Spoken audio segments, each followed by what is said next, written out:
Quilty friends, welcome back. We're in month 7. That means we're almost there. Month 7 though is December, always a busy month.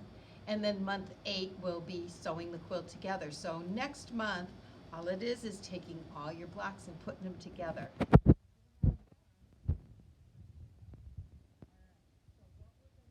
Is we're going to have this month. This first video is going to cover steps 1 through 3 in your directions. Okay, steps 1 through 3 end up making this block. But we're going to make this block 8 times, each time with a different color being here. Okay, what you need to notice is the orientation. This is the aqua block, which is here. So the color is here and the black half of the square is down here. And see, for 4 of them, that's the way it's oriented. For the other 4, we have to orient it differently. So we have to be careful because the color will be here and the black will be in this corner. So that's why we have to do it a modified way. We're going to use Tucker in that these are oversized. We want to end up with a 4.5-inch block, and we've cut our blocks 5.5 inches to give us plenty of ability to trim them later. So what you're going to have is 1 block of each color. We're going to quarter those colored blocks. We're going to use 1 of those triangles in this step 3. We're going to save the rest for steps 4 and 5. Okay? And we're going to quarter the white as well. You'll have 2 white squares that you'll use in this step. We're going to quarter it, and you will have 4 black squares that you're just going to cut in half diagonally.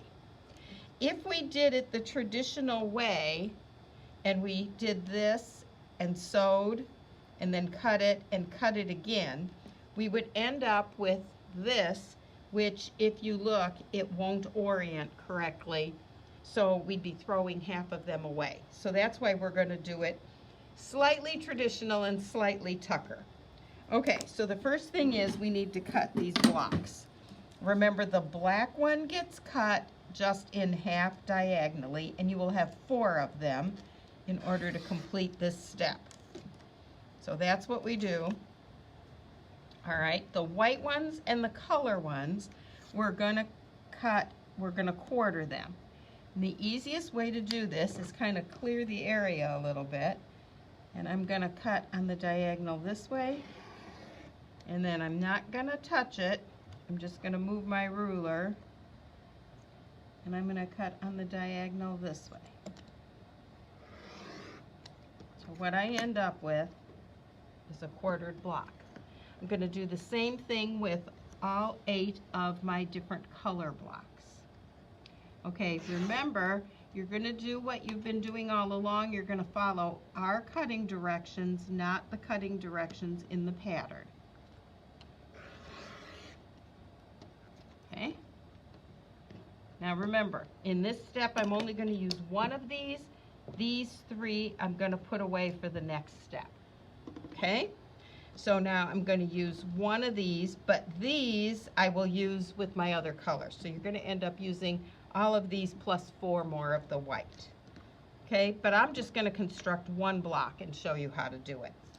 Okay, so I'm going to do the orange one. So the orange one has to orient the same way. So I need the orange here, the white here, and the black here. Okay? Now I have to be careful that when I take this over to the sewing machine, that I'm for sure sewing on this seam so that I'll be able to sew this to this. Okay? So you got to keep track. Okay, I'm going to be sewing right here. And again with your scant 1/4 inch. Okay.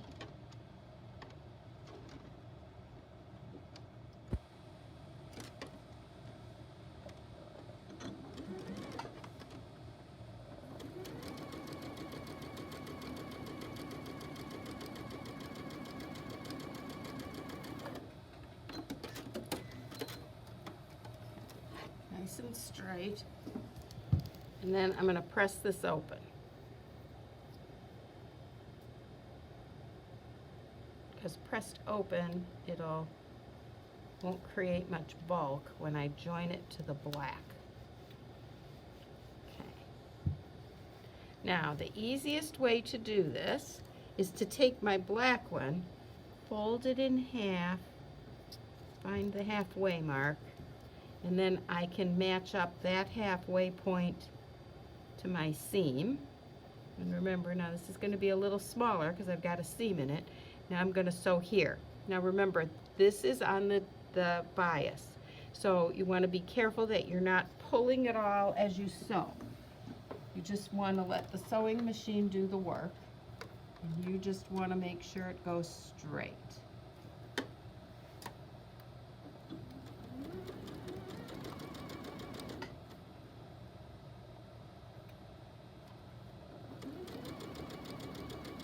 I'm going to watch and make sure I keep my seam open, and my edges together.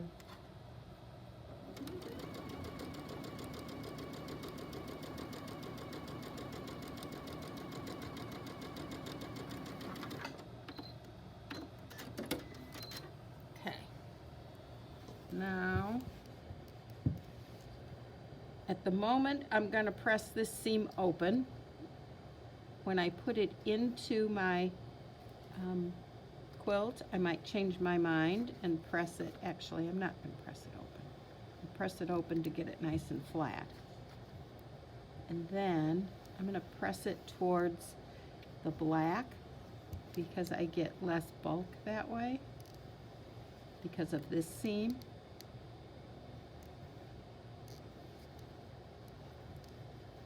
And again, when you're pressing, be careful that you're not stretching it because remember, that's a bias seam.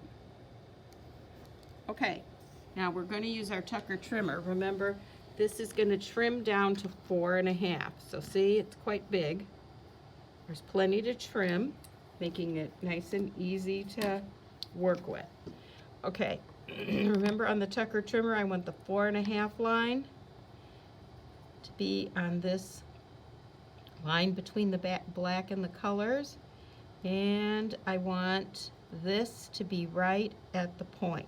So as you can see, I'm teeny little off here. I'm not going to worry about it because I want that to go right into the corner. That's what's going to make it easy for it to match up and for me not to lose my points when I put it into the quilt. So I want to be sure here and here and here I'm on the lines.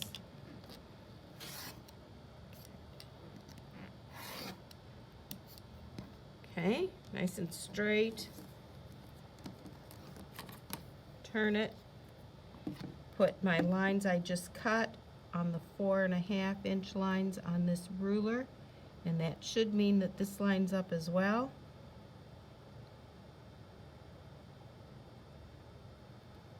Okay, see here, here, and here. I'm on the 4.5. Now trim it. Always on the top I have trouble.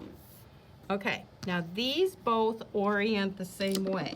The orange one and the aqua one are supposed to be this way. So now, if I were to do these over here, always lay them out. Have this in front of you and lay them out because you want them to look exactly like this. The blue, the purple, the pink, and the yellow will orient the other way. Okay, so you need to make 8 of those, 1 of each color. Remember, save these. You will end up using the 4 black completely in these and 2 white, but you have more squares for the rest. So hang on, but don't get rid of those. Okay, we'll see you back here when you're ready to do step 5.